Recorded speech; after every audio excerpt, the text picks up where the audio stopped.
Merci de rester fidèle à l'AFM Télévision. Mesdames et messieurs, bonsoir et bienvenue dans cette grande édition du journal dont voici le sommaire.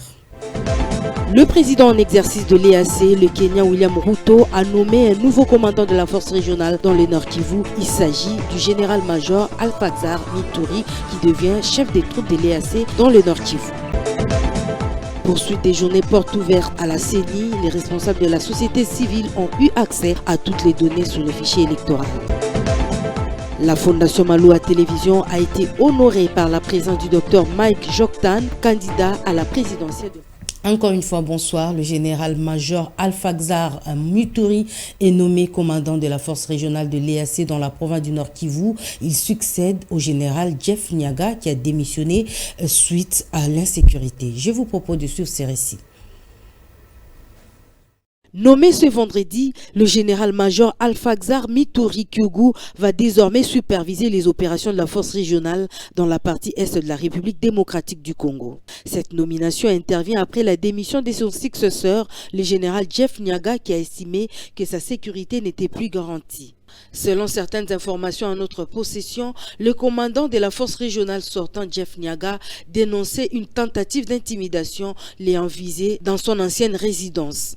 Il a également souligné que les contractants militaires étrangers, qu'il qualifie lui-même de mercenaires, ont placé des dispositifs de surveillance dont les drones exerçaient en une surveillance physique. C'était en début de mois de janvier, l'obligeant à déménager de sa première résidence en RDC. C'est ce 27 avril que sa correspondance portant démission est parvenue au président en exercice de l'EAC, le président kenyan William Ruto. Mais déjà, certaines langues accusaient le général Jeff Nyaga d'inactif face à la recrudescence de l'insécurité causée par les rebelles rwandais du M23 qui occupent plusieurs territoires de la province du Nord Kivu alors que la force régionale a le mandat de combattre les groupes armés qui déstabilisent l'est de la RDC. Le gouvernement de la République démocratique du Congo a également réagi à travers le ministre des Affaires étrangères qui a souligné que la RDC avait saisi la communauté de certains amendements qu'il faut apporter au statut de la force régionale pour renforcer son efficacité. Par ailleurs, le chef de la diplomatie congolaise a précisé que le gouvernement congolais maintient son appartenance à la communauté des États de l'Afrique de l'Est. Dans l'actualité, on parle également de ce scandale mis à nu par l'IGF. Une magouille sans précédent a été détectée dans les circuits de la paie des agents de l'État.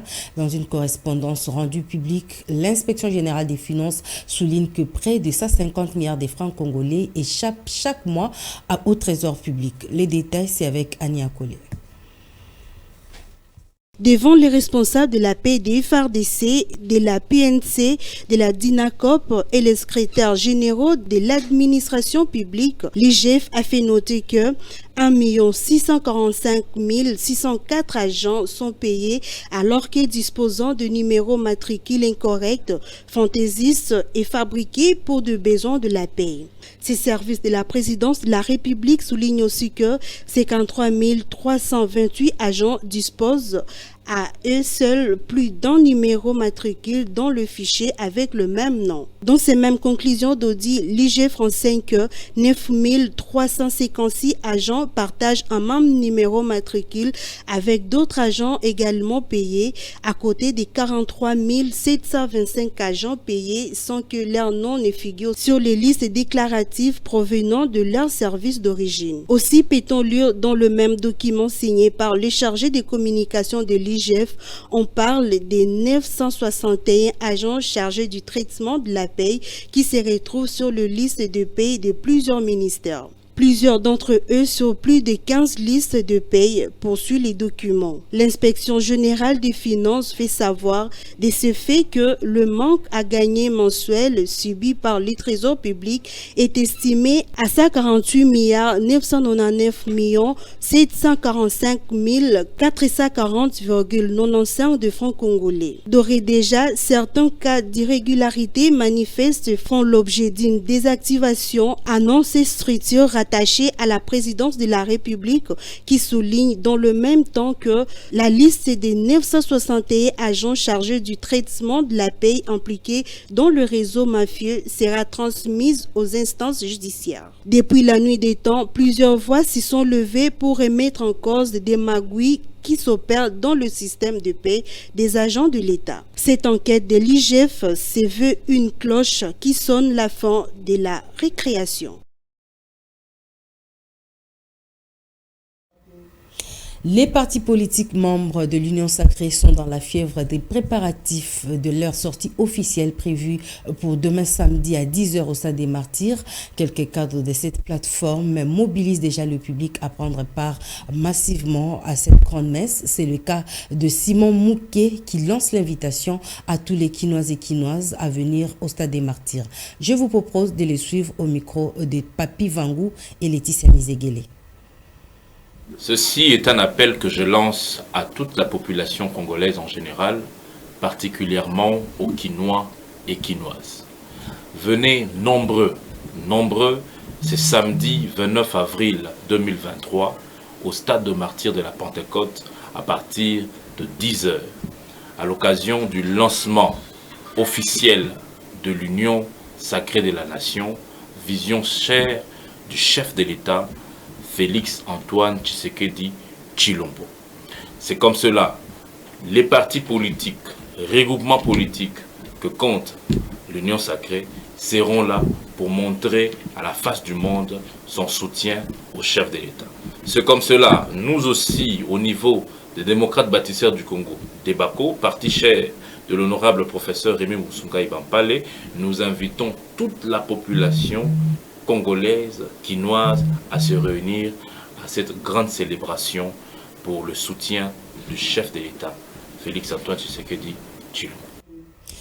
À l'opposition, cette manifestation de l'Union sacrée fait également parler d'elle. Je vous propose de suivre la réaction de Franck Diongo, le président du mouvement lumumbiste progressiste, dit faire référence aux nombreuses promesses non tenues par les chefs de l'État et il pense que Félix Tshisekedi ne devrait plus avoir le courage de postuler pour un second mandat.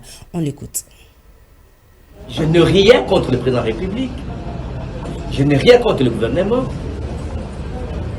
Mais les temps que j'ai sacrifié ma vie dans ce pays ici, les sacrifices consentis me commandent de dire la vérité et au président et au régime et à sa coalition. Si moi j'étais à la place du président Tshisekedi, je ne pouvais plus postuler pour la deuxième fois. Si c'était moi, la manière dont je n'ai pas tenu les promesses, la manière dont le pays est dirigé, si c'était moi, Franck Diongo, devant Dieu, devant la conscience, je ne pouvais plus postuler pour la deuxième fois. Parce que, vous savez, Papa Tshisekedi,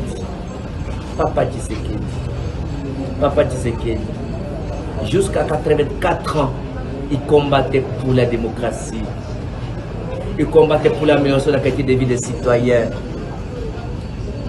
Les gens sont morts, les gens sont partis en exil, les gens ont fait des prisons.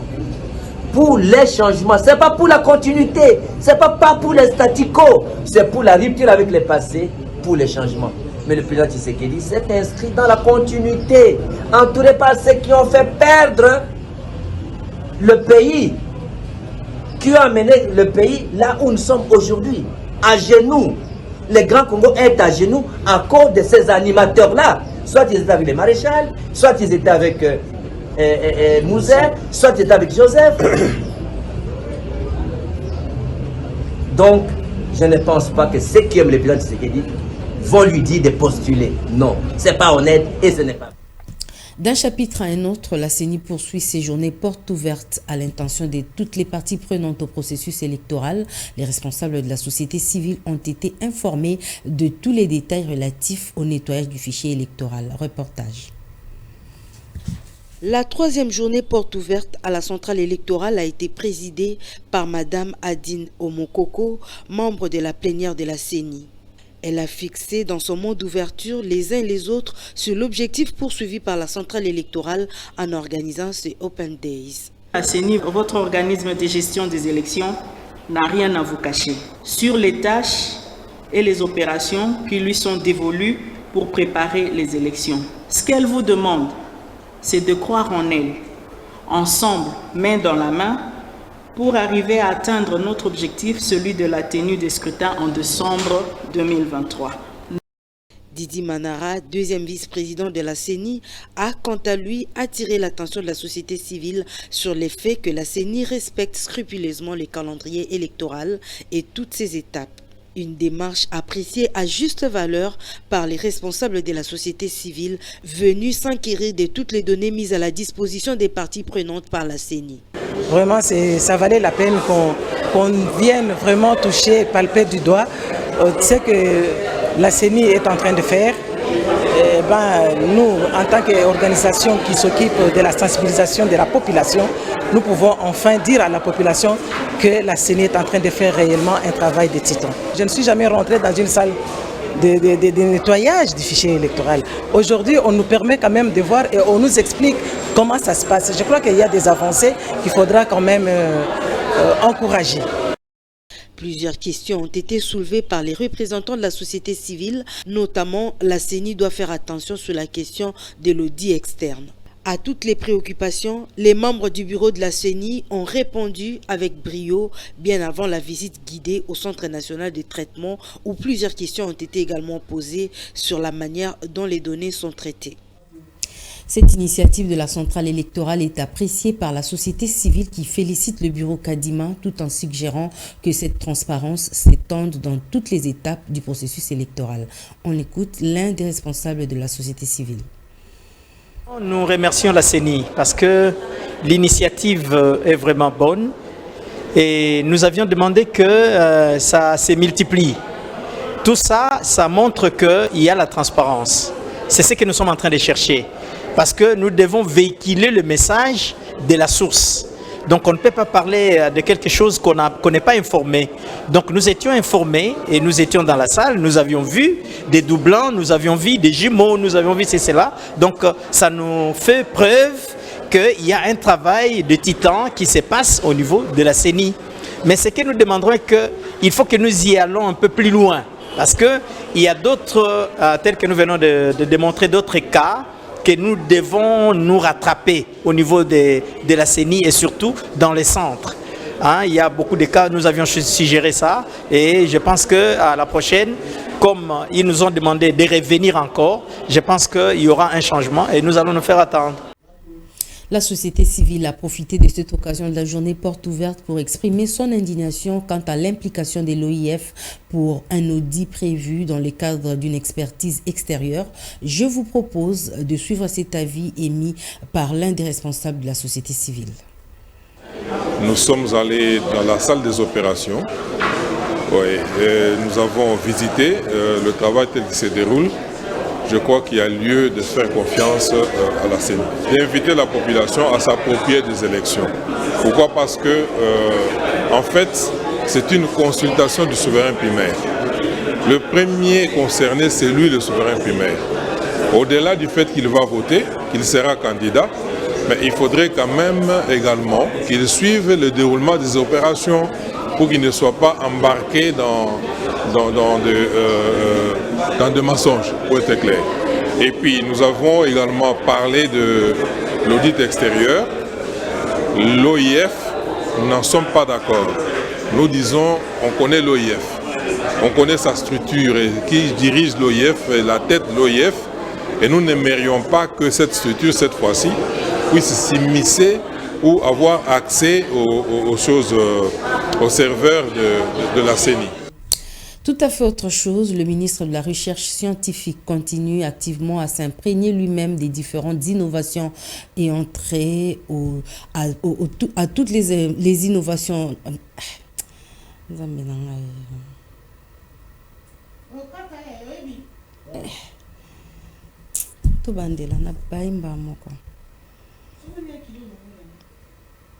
Longo la recherche scientifique en longo. Maman ma casse na carte. Au cas où appartient à toquer na chapeau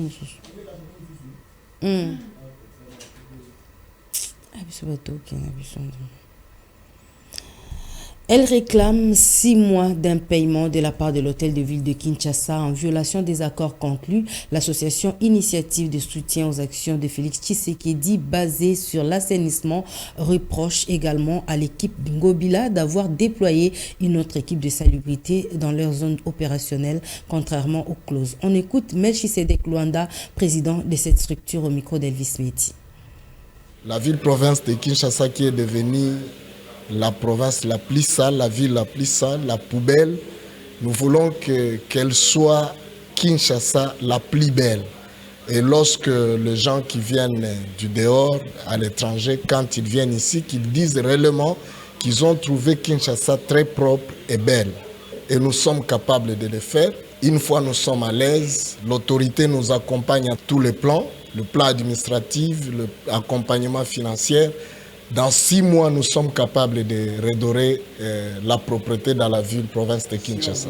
Il y a oui, c'est là qui nous met mal à l'aise. C'est d'abord le ministre provincial elle-même, Madame Laetitia Kabena, ministre provincial d'environnement. Il y a aussi une association rivale qui est sur terrain, qui est en train de menacer nos travailleurs. Ils les mettent mal à l'aise. Alors si nous sommes à l'aise, il y a une cohésion entre nous et les chefs de l'environnement et qu'il y a une attente entre nous, partenaires qui sont sur terrain. Nous pouvons travailler aisément, sans problème et sans blocage. On va changer de chapitre. En séjour en RDC, le candidat à l'élection présidentielle du Gabon, Mike Jactan, a été reçu en audience ce vendredi par Maître Malou Abili Cléophas. Les deux personnalités ont eu un tête-à-tête à huis clos. Fifi Kalumbo pour les détails. Malgré son agenda chargé, le docteur Mike Jactan, candidat à la présidentielle du Gabon, a pendant son séjour en République démocratique du Congo visité les présidents de la Fondation Maloua, l'acteur social du renom en République démocratique du Congo, Maître Malou Abili Cléophas. Accompagné d'une forte délégation, le président leader des Gabon nouveau s'est réjoui de l'accueil lui réservé par l'homme de nul n'a le droit d'être heureux seul sur la terre. Après échange à huis clos entre les deux personnalités, Maître Malou Abili Cléophas a promis un soutien indéfectible et sans relâche au Dr Mike Jactan, le potentiel candidat à la présidentielle de 2023 à la République du Gabon. Pour rappel, sachez que Mike Steven Jactan, le leader du ministère international Christ révélé aux nations, a officiellement annoncé sa candidature à l'élection présidentielle de 2023 au Gabon. Il se présente sous la bannière du Gabon Nouveau, un parti politique de l'opposition créé par ses pairs en 2017 après sa sortie de l'Union nationale. Sans avoir froid aux yeux, il se présente sous la bannière du Gabon Nouveau, un parti politique de l'opposition créé par ses pairs en 2017 après sa sortie de l'Union nationale. Sans avoir froid aux yeux, le docteur Mike Jactan a déclaré le 22 mars 2023 à Libreville, je cite, « J'annonce donc solennellement ici et maintenant que je compte dorénavant me consacrer au projet présidentiel au front duquel je me suis porté. Je confirme que je serai bien candidat à la prochaine élection présidentielle du Gabon. Je ne renonce en aucun cas à mon épiscopat. L'acte de consécration comme évêque est irréversible. En réalité, mon engagement citoyen s'inscrit dans la continuité de mon appel à servir Dieu au travers de tous les hommes. » Fin de citation. Le candidat aux prochaines élections présidentielles de la République du Gabon a clôturé sa visite dans les installations de la chaîne FM TV. Mike Jactan a sillonné tous les locaux du bâtiment de la réception jusqu'au plateau en passant par les bureaux, la salle de montage et autres pièces. Une visite guidée par les présidents de la Fondation Maloua, Maître Maloua Cléophas. C'est officiel, la 28e édition du championnat national ne reprendra pas. L'annonce a été faite à l'issue d'une rencontre tenue ce vendredi par l'Association des dirigeants de football du Congo. Je vous propose de suivre Lionel Ngolo pour plus de détails. Il a été joint au téléphone par Joseph Majondo. En tout cas, c'est sans surprise que ce 28e championnat national s'arrête définitivement. Ça se présentait, en tout cas, c'était prévisible. Malgré, on va les rappeler, depuis l'arrivée du nouveau ministre des Sports, François Kaboulou, il y avait cette volonté de reprendre et de poursuivre ce championnat national. Malheureusement, aujourd'hui, ça aboutit à autre chose. On a même vu l'Alinafoot qui avait publié le calendrier qui allait marquer la reprise de ces championnats dès le 5 mai prochain. Et des réunions qui n'ont pas abouti. Et la dernière de cet après-midi, évidemment, et qui accouche cette décision. Donc, il n'y aura pas de poursuite de ce 28e championnat, la 28e édition. Donc, le championnat s'arrête là. Ça se présentait comme on l'a dit. Donc, à partir du moment où les dirigeants des clubs ont évoqué ces problèmes des retards combien concédés. Et on va les rappeler en même temps que selon le calendrier de la FIFA, tout devait s'arrêter en mai et voir le nombre de matchs qui restent. Et après, il y a aussi cette question de la phase, la manche retour, etc. C'est beaucoup de choses. Et donc, à ce stade, il faut faire recours aux tests et pour finalement nous proposer ce qui seront valablement des représentants congolais aux interclubs. La question de la relégation entre Angers, il faut faire intervenir les tests, etc. Donc c'est très compliqué. Le championnat ne va pas reprendre. On rappelle, ce championnat national, la 28e édition, était arrêtée depuis décembre dernier. Et pour raison de finances, les déplacements des équipes, les choses qui devaient être assurées par le gouvernement congolais. Mesdames et messieurs, avant de boucler complètement cette grande édition du journal, voici le rappel des titres. Le président en exercice de l'EAC, le Kenyan William Ruto, a nommé un nouveau commandant de la force régionale dans le Nord Kivu. Il s'agit du général-major Alfagzar Mituri qui devient chef des troupes de l'EAC dans le Nord Kivu. Poursuite des journées portes ouvertes à la CENI, les responsables de la société civile ont eu accès à toutes les données sur les fichiers électoraux. La Fondation Maloa Télévision a été honorée par la présence du docteur Mike Joktan, candidat à la présidentielle de la République du Gabon. Ainsi se referme cette grande édition du journal. Mesdames et messieurs, merci d'avoir suivi. Excellent suite de programme sur la FM Télévision.